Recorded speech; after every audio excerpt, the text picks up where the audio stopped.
Bani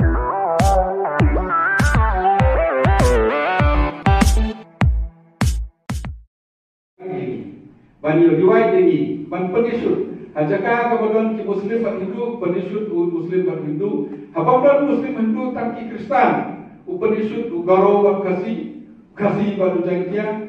Hajaka belum penisut ki Kristen bat non Kristen. Kata ka polisi jongki. Kani exactly kerja apa Manipur. Manipur kerja kono upenisut hadeng ki Meitei bat ki Kuki. Hage ni sut Meitei bat Kuki. Kikuki bobol ki Kristen. Kimeter kita di Kristen rei lasatan palat lais pak beli ki mani. Kan le ayu ketu kayu mani ki school kan tu ni bisa tang. Mut kani kan division jongki kadai kalau kejo operation mentah apa NPP ro badan hang haste jongki kita perkhat apa ki mentah. Kita lek kita ki ba NPP bol ba concentrate haki area mentah lastan ke diwai.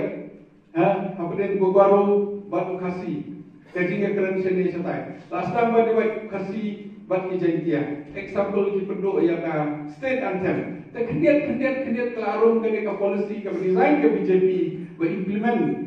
Kita ki program ni ba implement dan ki ba staff ai tiap. Maka division kadang jor.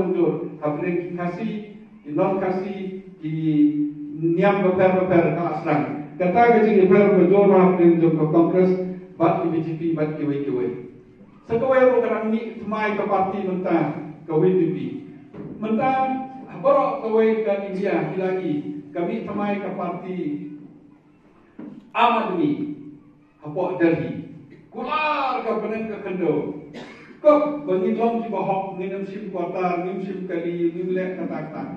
Kular ki beri ki biai, ki job banyak thai ke kongres to, penjob la job election. Mentah siteng nak kita nampak jil. Warbalik, kekular kami hak bat kata kekam. Bat kui ke parti kemudian keleng. Bat sukular kasuk, bat penhek kasuk. Dari bat sisar bat kamdei ke basuk.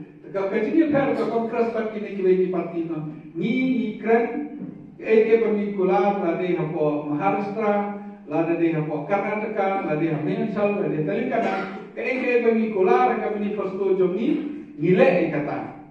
Hal jumlah balik 100% bawa 80-90% nilai kata.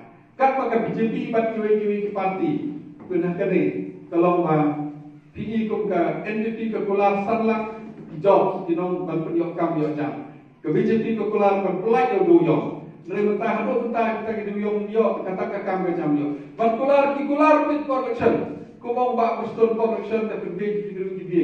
Mereka kecingnya kalau mentah ki kular kinjuban